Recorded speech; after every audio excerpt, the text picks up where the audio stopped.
पर एक प्रशांत महासागर का नाम प्रशांत पुर्तगाल के रहने वाले मैगलन ने रखा था। मैगलन ने पृथ्वी की परिक्रमा करने वाले पहले दल का नेतृत्व किया था। जब यह दल तूफानी अटलांटिक महासागर को पार करके प्रशांत महासागर में आया तो प्रशांत महासागर का जल अटलांटिक महासागर की तुलना में काफी शांत था, इसलिए इसका नाम प्रशांत महासागर पड़ा। फैक्ट नंबर 2, प्रशांत महासागर का क्षेत्रफल 16,57,23,740 वर्ग किलोमीटर है, अर्थात इसका क्षेत्रफल अटलांटिक महासागर के 2 गुना से भी अधिक है। यह पृथ्वी के संपूर्ण क्षेत्रफल के लगभग 32% और जल क्षेत्र के लगभग 46% भाग पर फैला हुआ है। फैक्ट नंबर 3, मारियाना ट्रेंच धरती की सबसे गहरी जगह। वहाँ समुद्र की गहराई 10,898 मीटर से 10,916 मीटर तक है, यानी करीब 11 किलोमीटर की गहराई। यदि हम मारियाना ट्रेंच की तुलना माउंट एवरेस्ट से करते हैं तो माउंट एवरेस्ट की ऊंचाई धरती की सतह से 8,848 मीटर है, जबकि मारियाना ट्रेंच की गहराई समुद्र सतह से 10,916 मीटर है, यानी माउंट एवरेस्ट से मारियाना ट्रेंच 2,068 मीटर ज्यादा गहरा है।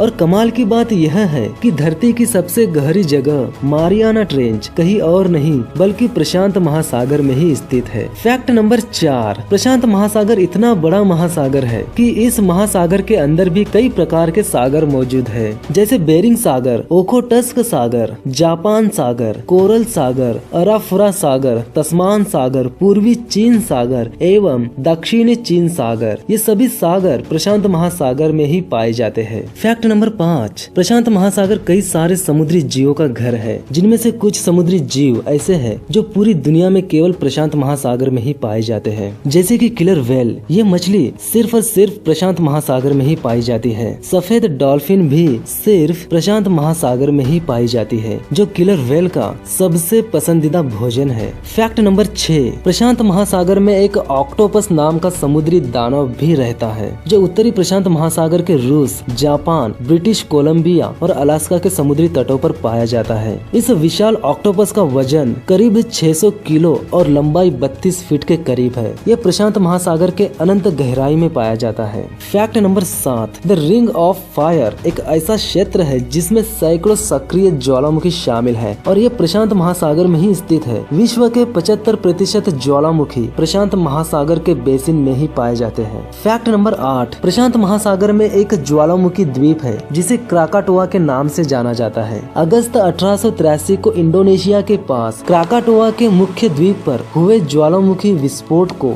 मानव इतिहास का सबसे विनाशकारी ज्वालामुखी विस्फोटों में से एक माना जाता है। इस विस्फोट में 36,000 से भी ज्यादा लोग मारे गए थे। फैक्ट नंबर 9, इस विशाल महासागर में 20,000 से भी अधिक द्वीप है। महाद्वीपों के निकट स्थित द्वीप महाद्वीपीय द्वीप होते हैं और ये महाद्वीपीय चट्टानों के ही बने होते हैं तथा महासागरों के मध्य स्थित द्वीप प्रवाल तथा ज्वालामुखी प्रक्रियाओं से निर्मित होते हैं। प्रवाल भीतियां प्रशांत महासागर की प्रमुख विशेषता है। फैक्ट नंबर 10, अटलांटिक महासागर और प्रशांत महासागर ये दोनों महासागर अलास्का की खाड़ी में आकर मिलते हैं, लेकिन सबसे हैरान कर देने वाली बात ये है कि ये दोनों आपस में मिलकर भी नहीं मिलते। इन महासागरों पर रिसर्च करने वाले वैज्ञानिकों का कहना है कि खारे पानी और मीठे पानी का घनत्व, तापमान और लवणता अलग अलग होती है, जिससे ये मिक्स नहीं होते। वही कुछ वैज्ञानिकों का कहना है कि ग्लेशियरों से पिघलने वाला पानी मीठा होता है, वही समुद्र का पानी खारा होता है और जहाँ पर ये दोनों महासागर मिलते हैं वहाँ पर झाग की एक दीवार बन जाती है और अलग अलग घनत्व होने के कारण से ये आपस में मिक्स नहीं हो पाते। तो दोस्तों आज के लिए